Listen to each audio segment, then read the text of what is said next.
വിശുദ്ധമായ ഖുർആനെ ചർച്ച ചെയ്യാൻ പ്രേരിപ്പിക്കുന്ന വിശുദ്ധ ഖുർആനിലെ പുണ്യമായ ചില സൂചനകളുണ്ട്. ആ സൂചനകളാണ് ഖുർആൻ നമ്മുടെ ഹൃദയത്തിന്റെ പ്രകാശമായി നമ്മുടെ ഹൃദയാന്തരങ്ങളിലേക്ക് കടത്തിവിടുക.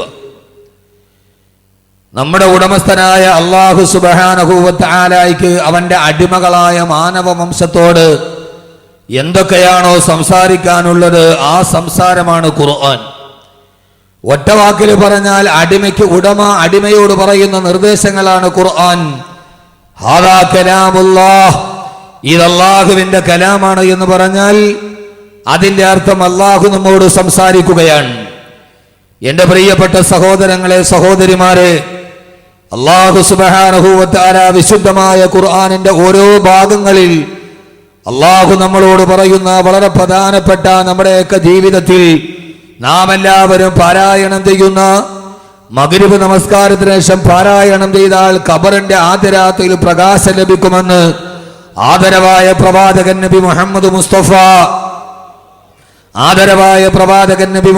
മുസ്തഫ സല്ലല്ലാഹു അലൈഹി വസല്ലമ നമ്മോട് പറഞ്ഞു തന്ന വളരെ പ്രധാനപ്പെട്ട നമ്മളൊക്കെ പാരായണം ചെയ്യുന്ന വളരെ പ്രധാനപ്പെട്ട ഒരു ചെറിയ സൂറത്താണ്, അധ്യായമാണ് സൂറത്തുൽ മുൽക്ക്. ആ സൂറത്തുൽ മുൽക്കിൽ അല്ലാഹു സുബ്ഹാനഹു വ തആല ആരംഭിക്കുന്ന സൂറത്തുൽ മുൽക്കിന്റെ പ്രഥമമായ രണ്ട് ആയത്തുകളാണ് നാം ഇന്ന് ചർച്ച ചെയ്യുക. സമകാലീന സംഭവങ്ങളുമായി കോത്തിണക്കി അല്ലാഹു സുബ്ഹാനഹു വ തആല വിശുദ്ധമായ ഖുർആനിന്റെ സൂറത്തുൽ മുൽക്ക് എന്ന് പറഞ്ഞ പരമപ്രധാനമായ നാം എല്ലാവരും പാരായണം ചെയ്യാൻ നിർബന്ധിതമായ ആ സൂറത്തിൽ അല്ലാഹു ആദ്യം തുടങ്ങുന്നത് ഇങ്ങനെയാണ്: ബിസ്മില്ലാഹിർ റഹ്മാനിർ റഹീം. പരമകാരുണ്യകനും പരമദയാലുമായ അല്ലാഹുവിന്റെ നാമത്തിൽ ആരംഭിക്കുകയാണ്. ആദ്യമായി സൂറത്തുൽ മുൽക്കിൽ അല്ലാഹു പ്രഥമ പരിഗണനീയമായി പറയുന്ന ആയത്ത് അല്ലാഹു പറയാണ്: തബാറകല്ലദീ ബിയദിഹിൽ മുൽക്കു വഹുവ അലാ കുല്ലി ശൈഇൻ ഖദീർ الذي خلق الموت والحياة ليبلوكم أيكم أحسن عملا وهو العزيز الغفور. അല്ലാഹു പറയുകയാണ്: തബാറകല്ലദീ, അല്ലാഹു എത്രയോ പരിശുദ്ധനാണ്, അവൻ എത്രയോ മഹോന്നതനാണ്. ആദ്യം തന്നെ അല്ലാഹു പറയുന്നത് അവന്റെ പരിശുദ്ധിയെ വാഴ്ത്തുക.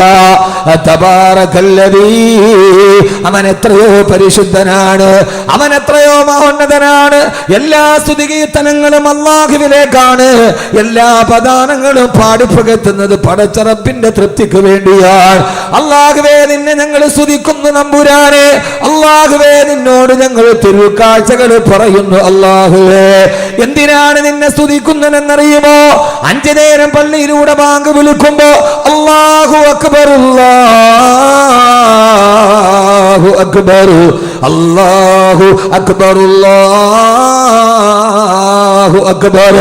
അല്ലാഹുവാണ് വലിയവൻ, നീയാണ് വലുത്, നിന്നേക്കാൾ വലുത് മറ്റൊരാളില്ല തമ്പുരാന്.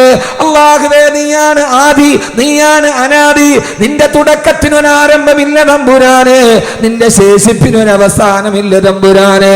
അല്ലാഹുവേ, നീ പരാശ്രയരഹിതനാണ്, നിനക്കൊരു സഹായിയില്ല, നിനക്ക് തുല്യനില്ല, നിനക്ക് സാദൃശ്യമില്ല, നീ ഏകനാണ്. അല്ലാഹുവേ, അല്ലാഹുവേ, എല്ലാ തിരുമുഴുക്കാഴ്ചകളും നിന്റെ മുമ്പിലേക്കാണ്. 5 നേരം ബാങ്ക് വിളിക്കുമ്പോ, ബാങ്ക് വിളിച്ച് പള്ളിയിൽ നമസ്കാരം നിർവഹിച്ച് കഴിയുമ്പോ വിശ്വാസിയുടെ ചുണ്ടുകൾ മന്ത്രിക്കുകയാണ്: സുബ്ഹാനല്ലാഹ്, അൽഹംദുലില്ലാഹ്, അല്ലാഹു അക്ബർ. എന്തിനാണ് ഇതെങ്ങനെ വിളിച്ചു പറയുന്നതെന്നറിയുമോ? അത് പടച്ചതമ്പുരാന്റെ ഗതികേട് കൊണ്ടല്ല, പടച്ചറപ്പിന്റെ ഗതികേട് കൊണ്ടല്ല. ഏതോ മനസ്സിന് അർബുദം ബാധിച്ച് ആരൊക്കെയോ പറഞ്ഞു പിടിപ്പിച്ചതുപോലെ അത് പടച്ചതമ്പുരാന്റെ ഗതികേട് കൊണ്ടല്ല. പിന്നെന്തിനാണ് നിന്നെ ഞങ്ങൾ പുകഴ്ത്തുന്നതെന്നറിയുമോ? അല്ലാഹുവേ, ബിയദിഹിൽ മുൽക്കു, എല്ലാ അധികാരവും നിന്റെ കയ്യിലാണ്. അല്ലാഹുവേ, നമ്മളെപ്പോലെ പാരായണം ചെയ്യുന്ന തബാറക സൂറത്തിന്റെ ആദ്യത്തെ വരിയുടെ അർത്ഥമാണ് ഞാൻ പറയുന്നത്. ഏറെ പറയുന്നതിലല്ല. ഇന്ന് വാല് കഴിഞ്ഞ് അവസാനിക്കുമ്പോ പറയണ കബീർവാക്കവയുടെ വാല് കേട്ട് സൂറത്തുൽ മുൽക്കിന്റെ ആദ്യത്തെ 2 ആയത്ത് ഞങ്ങൾ പഠിച്ചെന്ന് പറയണം. ഈ ഖുർആൻ പഠിക്കേണ്ടതല്ലേ? ഇത് ഗവേഷണം ചെയ്യേണ്ടതല്ലേ? ഇതിന്റെ പരമപ്രധാനമായ പ്രഖ്യാപനങ്ങളിലൂടെ നമ്മുടെ മനസ്സൂളിയിടേണ്ടതല്ലേ? അല്ലാഹുവേ, നിന്നെ ഞങ്ങൾ സ്തുതിക്കുന്നത് എന്തിനെന്നറിയോ? ബിയദിഹിൽ മുൽക്കു, എല്ലാ അധികാരവും നിന്റെ കയ്യിലാണ് തമ്പുരാനെ. എല്ലാത്തിന്റെയും കടിഞ്ഞാണ് നിന്റെ കയ്യിലാണ് അല്ലാഹുവേ. ഈ സൂര്യനെ പടച്ച തമ്പുരാനെ, ചന്ദ്രന് നിലാവ് കൊടുത്ത അല്ലാഹുവേ, അല്ലാഹുവേ, അല്ലാഹുവേ, കിഴക്ക് നിന്ന് സൂര്യനെ ഉദിപ്പിച്ചത് നീയാണ്, പടിഞ്ഞാറതിനെ അസ്തമിപ്പിച്ചത് നീയാണ് തമ്പുരാനെ. അല്ലാഹുവേ, നീയാണ് കടലിന് തിരമാലയെ കൊടുത്തത്, നീയാണ് കുരുവിയെ കൂടുകെട്ടാൻ പഠിപ്പിച്ചത്, നീയാണ് കുയിലിന് മധുരനാദം നൽകിയത്, നീയാണ് ഈ ഭൂമിയെ പടച്ചത്, നീയാണ് ആകാശത്തെ വിരിപ്പ് പോലെ വിരിച്ചിട്ടത്, നീയാണ് പർവ്വതങ്ങളെ നാട്ടി നിർത്തിയത്, നീയാണ് കടലിന്റെ ഉള്ളിലൂടെ മീനിന് ഊളയിടാൻ പഠിപ്പിച്ചു കൊടുത്തത്. ജനിച്ച ഉടനെ പശുക്കുട്ടിയോട് നിന്റെ മാതാവിന്റെ അകിടിന്റെ ഉള്ളിൽ നിനക്ക് പാലുണ്ടെന്ന് ബോധം കൊടുത്ത അല്ലാഹുവേ, എങ്ങനെയാണ് പ്രസവിച്ച ഉടനെ ആട്ടിൻകുട്ടി അതിന്റെ തള്ളയുടെ ആടികരിന്റെ അടുക്കലേക്ക് ഓടിച്ചെന്നത്? ആരാണ് വഴി പറഞ്ഞു കൊടുത്തത്? ഗൂഗിൾ മാപ്പ് കൊടുത്തതല്ലോ. ആരാണ് ഇതിന് ബോധനം കൊടുത്തത്? ജനിച്ച ഉടനെ തള്ളപ്പശുവിന്റെ അകടിലേക്ക് കൊച്ചു പശുക്കുട്ടിയെ പറഞ്ഞു വിട്ട തമ്പുരാനെ, നീയാണ് അല്ലാഹുവേ എല്ലാം സൃഷ്ടിച്ചത്, കാറ്റ് വീശിച്ചത് നീയാണ് തമ്പുരാനെ. ഉപ്പാന്റെ മുതുകിന്റെ അടിയിൽ നിന്ന് മാതാവിന്റെ ഗർഭാശയത്തിലേക്ക് കൊണ്ടുപോയി എനിക്ക് സിട്ടിപ്പ് തന്ന അല്ലാഹുവേ, എന്നെ സിട്ടിച്ച തമ്പുരാനെ. അല്ലാഹുവേ, നിനക്ക് തുല്യനില്ല. എന്റെ ഹൃദയത്തിന് സ്പന്ദനം തന്ന തമ്പുരാനെ, എന്റെ ഹൃദയം 1 മിനിറ്റിന്റെ ഉള്ളിൽ 70 പ്രാവശ്യം സ്പന്ദിക്കുന്നുണ്ട്. ആ കണക്ക് പ്രകാരം ഒരു ദിവസം 1,00,000 പ്രാവശ്യം എന്റെ ഹൃദയം സ്പന്ദിച്ചു കൊണ്ടിരിക്കുന്നുണ്ട്.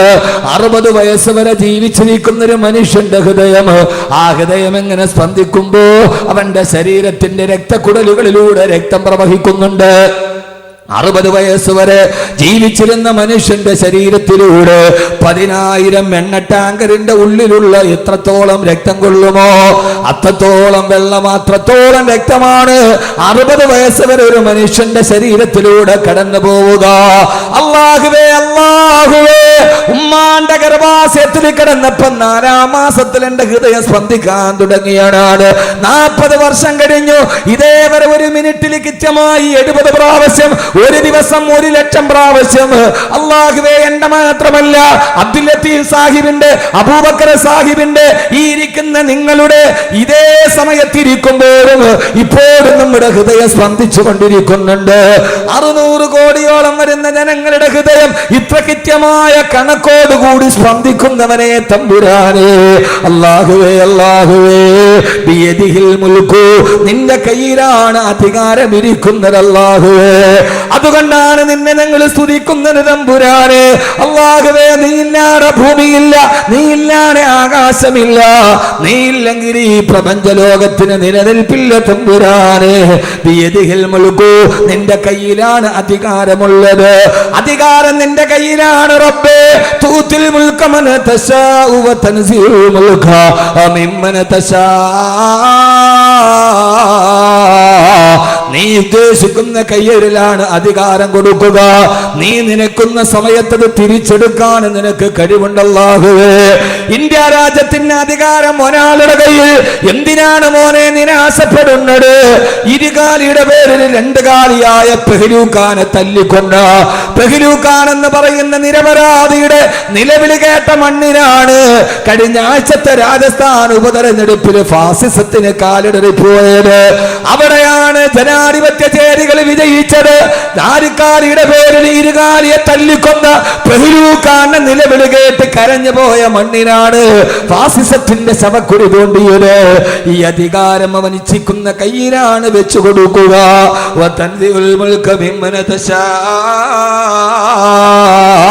അവൻ ഉദ്ദേശിക്കുന്ന സമയത്ത് അത് അവരുടെ കയ്യിൽ നിന്ന് തിരിച്ചെടുത്ത് മറ്റൊരാളുടെ കയ്യിൽ കൊടുക്കാൻ കഴിയുന്നതും അല്ലാഹ്.